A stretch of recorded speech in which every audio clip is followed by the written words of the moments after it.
saveur divine. Cette bonne nouvelle du royaume sera prêchée dans le monde entier pour servir de témoignage à toutes les nations. Alors viendra la fin. Ce pain céleste vous est présenté par Immaculée Niraneza. Je vous salue, très chers amis, vous tous qui écoutez cette émission. Que la paix de Dieu soit avec vous. Béni soit Dieu, le Père de notre Seigneur Jésus-Christ, qui, selon sa grande miséricorde, nous a régénérés pour une espérance vivante par la résurrection de Jésus-Christ d'entre les morts. Alléluia, alléluia. La résurrection de Jésus-Christ est un message d'espoir. Ah, si lui est ressuscité, nous espérons aussi que même si nous allons mourir un jour, en lui, nous allons ressusciter. Ça, c'est la promesse que Jésus a toujours donnée à ses disciples et ça nous concerne aussi. Le message de la résurrection est plein d'espoir. Rappelez-vous que notre thème de la semaine, c'est « Il y a toujours l'espoir ». Job a vécu des choses vraiment très difficiles, très douloureuses. Des malheurs se sont succédés dans sa vie. Cependant, il a gardé l'espoir. Il a toujours cru en Dieu et il a dit « Je sais que mon Rédempteur est vivant ». Ça, c'est vraiment une expression qui nous montre qu'il avait gardé l'espoir. Hier, je vous ai donné quelques stratégies pour garder l'espoir. Aujourd'hui, je continue dans le même sens. Pour garder notre espoir en Dieu, nous devons, chers amis, nous rappeler les faits de Dieu, ce qu'il a fait dans le passé. Nous devons toujours compter les bienfaits de Dieu, que ce soit pour les anciens de la Bible ou que ce soit pour nous. Il y a toujours des histoires, des choses, des œuvres qu'il a accomplies dans la vie de chacun de nous. Alors, lorsque tu as tendance à perdre l'espoir, il faut chaque fois se rappeler des œuvres de Dieu. Le peuple d'Israël aussi a toujours souligné ce que Dieu avait fait dans leur vie et ça les a encouragés.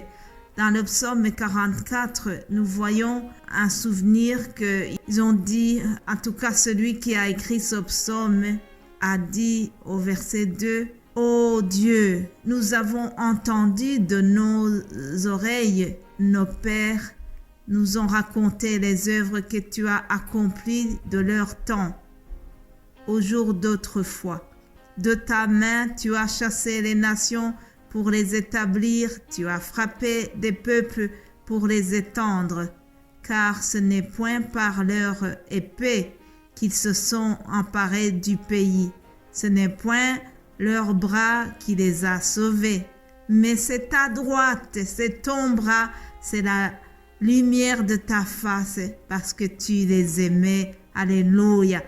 Ô Dieu, tu es mon roi, ordonne la délivrance de Jacob. Voilà, l'auteur de ce psaume raconte les œuvres que Dieu avait accomplies pour le peuple d'Israël dans le temps. Il rappelle comment il avait chassé leurs ennemis. Il rappelle que ce n'est pas par leur puissance qu'ils ont vaincu leurs ennemis, mais il souligne, il donne la gloire à Dieu en disant « C'est ta droite, c'est ton bras qui les a sauvés. » Alléluia. Et il souligne que Dieu a fait cela parce qu'il les aimait. Dieu nous aime aussi. Dieu nous aime d'un amour éternel, chers amis, et ne l'oublions pas. Lorsqu'on se rappelle de Dieu, lorsqu'on se rappelle des œuvres qu'il a accomplies dans notre vie, cela nous donne espoir que lui qui ne change pas, il va continuer à le faire. Il va continuer à faire des miracles dans nos vies, puisque sa main n'a pas changé. Sa main puissante peut toujours opérer des merveilles encore aujourd'hui. Alléluia. Retenez donc cela pour mieux garder l'espoir, nous devons compter les bienfaits de Dieu dans notre passé et se rappeler des merveilles qu'il a déjà opérées. Alléluia. Frères et sœurs, j'essaie de définir l'espoir. C'est généralement défini comme un sentiment d'attente et de désir qu'une certaine chose se produise. Les gens espèrent en beaucoup de choses qui ne sont pas liées nécessairement à Dieu. On peut espérer notamment une promotion dans son travail. On peut espérer gagner au loto. Il y en a qui attendent tous les samedis pour voir s'ils ont gagné au loto. Cependant, cet espoir-là, ce n'est pas ça que la Bible nous dit. L'espoir dont nous parle la Bible consiste à faire confiance à Dieu et à continuer à espérer en lui quoi qu'il arrive. Oui, l'espoir que nous mettons en notre Dieu, celui-là ne nous déçoit jamais. Alléluia. Ceux qui connaissent Dieu, ceux qui ont reçu Jésus-Christ comme le sauveur de leur vie, ils ont cet avantage. Nous avons cet avantage que notre espoir n'est jamais déçu. Oui, chers amis, ceux qui se confient en l'Éternel renouvellent leur force. Ils prennent leur vol comme les aigles. Ils courent et ils ne se lassent point. Ils marchent et ils ne se fatiguent point, nous dit la Bible, Ésaïe 40. Au verset 30. Alléluia. Mon frère, ma sœur, toi qui m'écoutes, je voudrais terminer en te disant que, en tout cas de mon côté, mon espoir est basé sur la parole de Dieu, sur les promesses de Dieu. Je sais que Dieu me rassure chaque fois au travers sa parole. Lui qui me dit « Ne crains rien, car je suis avec toi.